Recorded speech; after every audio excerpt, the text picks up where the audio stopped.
Mind तो fresh रखना ही है आपको।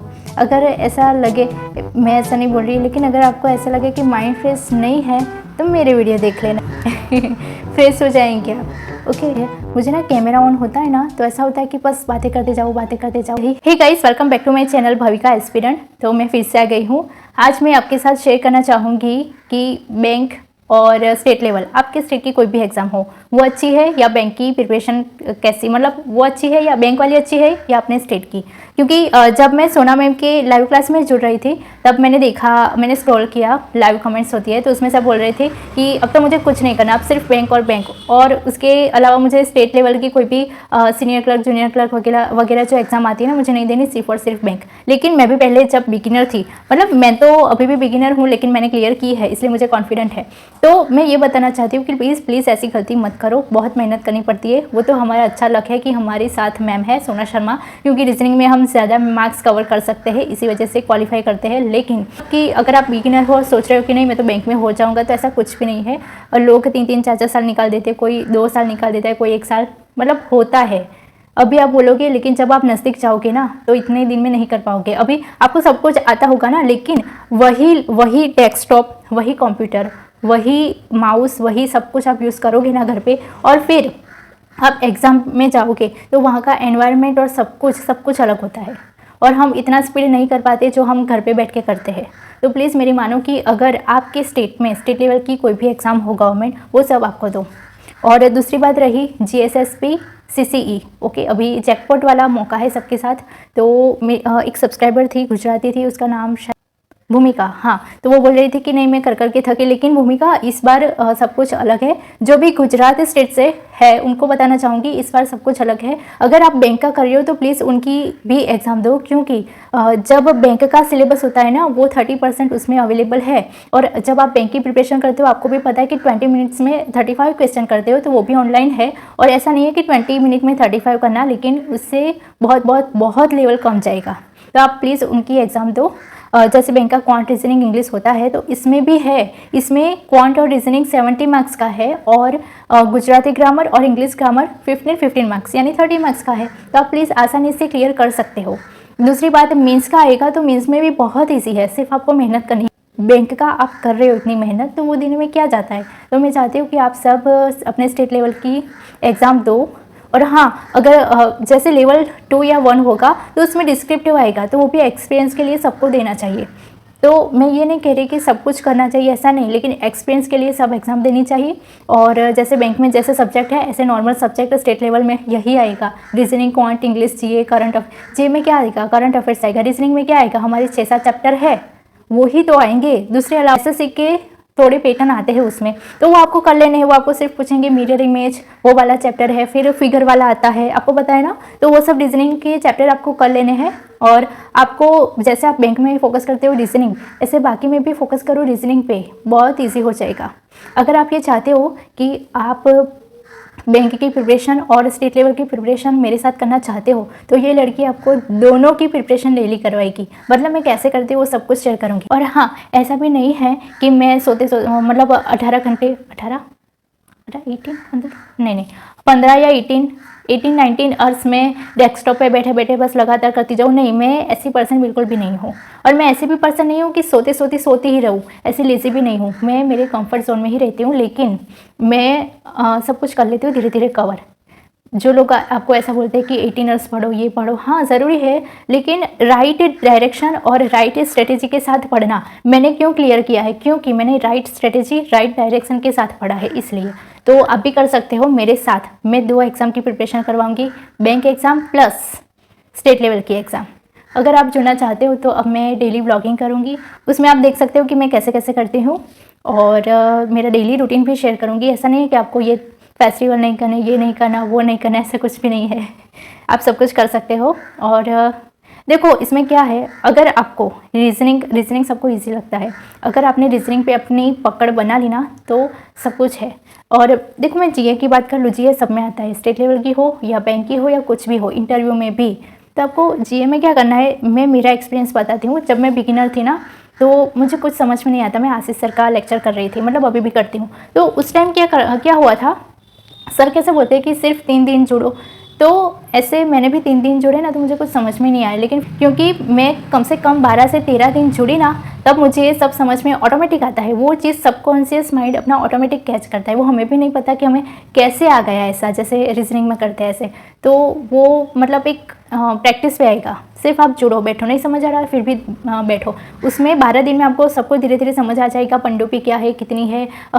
फिर थोड़े थोड़े वर्ड्स आते हैं कि इन्होंने लॉन्च किया, इन्होंने बनाया, उनका भी सब कुछ मतलब वर्ड्स यूज़ करते हैं, तो वो मुझे समझ में नहीं आते थे। तो उनकी थोड़ी सी लैंग्वेज भी अलग होती है कि ये इनॉग्रेट किया, ये लॉन्च किया, ये क्या बोलते हैं, सॉरी भूल गई अभी। तो ऐसा सब है, वो धीरे धीरे सीख जाते हैं। फिर इकोनॉमी में भी थोड़ी सी दिक्कत होगी, लेकिन सर सिखा देंगे जीएसटी सब, कि 3-4 जीएसटी जो डिपार्टमेंट है वो कैसे कैसे गिनते हैं, कैसे निकालते हैं बाहर। फिर एवर्स समझ में आ जाते हैं। एवर्स वगैरह तो नॉर्मल है, लेकिन जो पनडुब्बी वगैरह है वो समझ में नहीं आता था मुझे। तो अभी सब कुछ समझ में आ रहा है और ऑटोमेटिक ये सब कुछ हो गया और मुझे बिल्कुल भी दिक्कत नहीं होती है। और पहले तो ऐसा था कि कब 1 घंटा पूरा हो, लेकिन जब हमको एक हैबिट में आता है ना डेली, तब होता है कि ओह इतने में 1 घंटा पूरा हो गया, तो मज़ा आता है। जियो को भी अपना फ्रेंड बनाना चाहिए। और मैं कहती हूँ कि अगर आप बैंक की प्रिपरेशन कर रहे हो तो आपको स्टेट लेवल की प्रिपरेशन करनी चाहिए। क्योंकि अगर बैंक में नहीं हुआ तो वो तो एग्ज़ाम है ना, उसके साथ आप ज्वाइनिंग कर सकते हो बैंक की एग्ज़ाम उसके बाद भी। तो प्लीज़ ऐसा नहीं बोलूँगी कि सिर्फ एक ही एग्ज़ाम दो, आप सब एग्ज़ाम दो, ओके। और शायद हमारे स्टेट में तो है, हमारे स्टेट में क्या होता है कि सब कुछ फ्री में फॉर्म अवेलेबल होता है। लड़का हो, लड़की हो, ओपन कैटेगरी हो, एससी हो, एसटी हो, उससे कोई मतलब नहीं है। सब एग्ज़ाम के पेपर्स की फ़ी नील होती है। लेकिन इस बार उन्होंने क्या किया, उन लोगों को कंप्यूटर, हमारे बैंक की एग्ज़ाम देते हैं ऐसे ऑनलाइन लेनी है तो कंप्यूटर अलोकेट करने होते हैं, इसलिए उन्होंने, बाकी सब क्या करते हैं ऐसे ऐसे फॉर्म फिल कर देते हैं और फिर जाते नहीं है। तो इतने सारे कंप्यूटर उनको, मतलब इतनी जगह भरने के लिए मतलब उनको चाहिए फिक्स कंफर्म, इसलिए उन्होंने 400-500 रुपीज़ फ़ी ली है सबसे। वो आपको वापस रिफंड कर देंगे। जब आप एग्ज़ाम देंगे तब आपको वो रिसिप्ट लेके जानी पड़ेगी और वो रिसिप्ट देनी पड़ेगी, तो आपके अकाउंट में वो जमा कर देंगे। तो अच्छा ही एक तरीके से कि फ्री में फॉर्म भरो, फ्री में जॉब लो, और वो भी अच्छी है। देखो मुझे पहले में ना, जब मैं न्यू थी ना, तो मैं भी बैंक में कर रही थी, लेकिन अब पता चला कि बैंक में भी पैसे देता है और उतना ही पैसा स्टेट लेवल में भी देते हैं। लेकिन अब मुझे बैंक पसंद है, ऐसा नहीं बोल रही, फर्स्ट टारगेट सबका बैंक ही रहता है, लेकिन मेरा बैंक इसलिए नहीं है अब, क्योंकि जब मैं एग्ज़ाम दे, मैं मेरा एक्सपीरियंस बता रही हूँ। जब मैं एग्ज़ाम देने जा रही थी ना, तो मैं न्यू थी, तो जस्ट ऐसे, तो मेरे से भी बड़े बड़े मतलब हट्टे कट्टे ऐसे और लड़कियां सब ऐसे आ रही थी। तो मैंने बात में, मैं और मॉम खड़े थे हम लाइन में, तो पूछा कि, बोल रहे थे कि मैं एसबीआई में जॉब कर रही हूँ, मैं बीपीएस में सिलेक्ट हो गई, मेरे 3 साल हो गए। तो मैंने बोला कि एसएससी की एग्ज़ाम क्यों देने आते हो, फिर आप लोग ऑलरेडी जॉब कर रहे हो। तो उन्होंने क्या बोला पता है, कि वर्कलोड बहुत है ऐसा। तो मैं भी उसी टाइप की पर्सन हूँ कि पहली जॉब सब फर्स्ट टारगेट बैंक ही रखते हैं, लेकिन बाद में बैंक के बाद वो जंप करते हैं। 5% नहीं, हाफ 50% लोग जंप करना चाहते हैं और 50% लोग परमानेंट रहना चाहते हैं। क्यों? क्योंकि जो टारगेट होता है ना, वो टारगेट में लोग थक जाते हैं, ऐसा बोलते हैं। मैंने तो अभी की नहीं है इसलिए मुझे नहीं पता, लेकिन दूर दूर से आते हैं, 3-3 2-2 दिन ट्रेन में निकालते हैं, कहाँ कहाँ से आते हैं। तो मुझे कहीं ना कहीं ऐसा लगा कि कुछ तो होगा तो ही ना।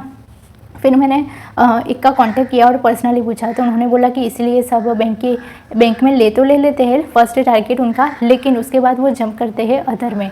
तो ठीक है, अगर आप नहीं करना चाहते, सिर्फ बैंक करना चाहते हो, तो आप ले सकते हो। लेकिन मैं बैंक को ऐसा भी नहीं बोलूँगी कि वो अच्छा नहीं है, वो भी अच्छा है, लेकिन उसमें थोड़ा वर्कलोड है कंपेयर टू अदर जॉब, इसलिए सब अदर जॉब सिलेक्ट करते हैं और पहले बैंक में जाते हैं। हम भी सब पहले बैंक में जाएंगे, बाद में अदर जॉब करेंगे, ठीक है।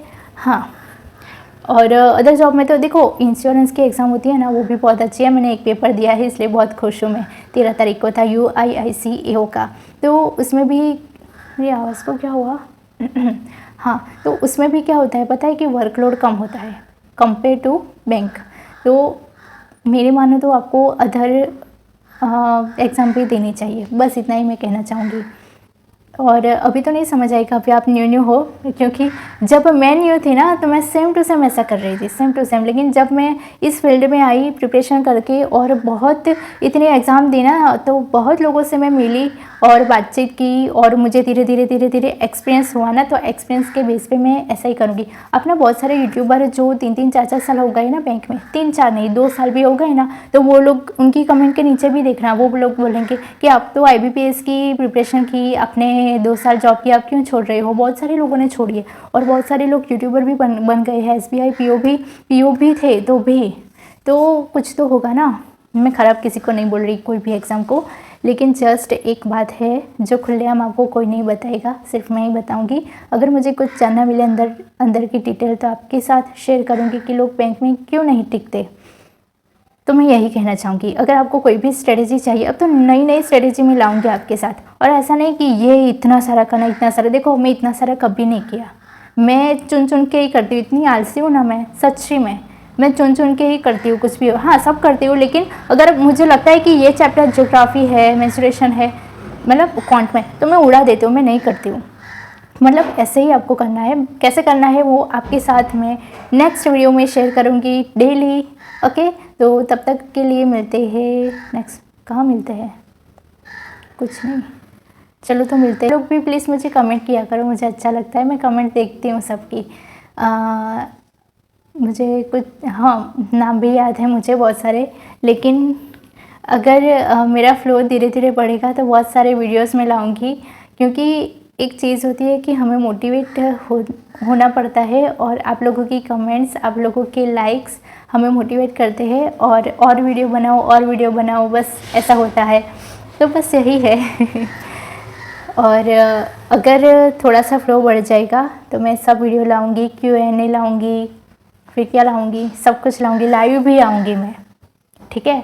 लेकिन मेरे थोड़े सब्सक्राइबर अभी बहुत कम है, लेकिन जो भी है ना, सब अच्छे हैं, जेन्युइन है। या थैंक यू एंड ओके, मिलते हैं लाइव में भी मिलेंगे संडे को। ऐसे सब स्पेशल डे होंगे तभी भी लाइव में मिलेंगे, लाइव होंगी। ओके, बहुत मज़ा करने वाला है। तो मिलते हैं नेक्स्ट वीडियो में, तब तक के लिए बाय बाय। अरे हाँ, जाते जाते ना आपको मेरा काम करना है, कौन सा भूल गए, मेरी चैनल को सब्सक्राइब करना है और press the bell icon for new video notification. Okay, bye bye.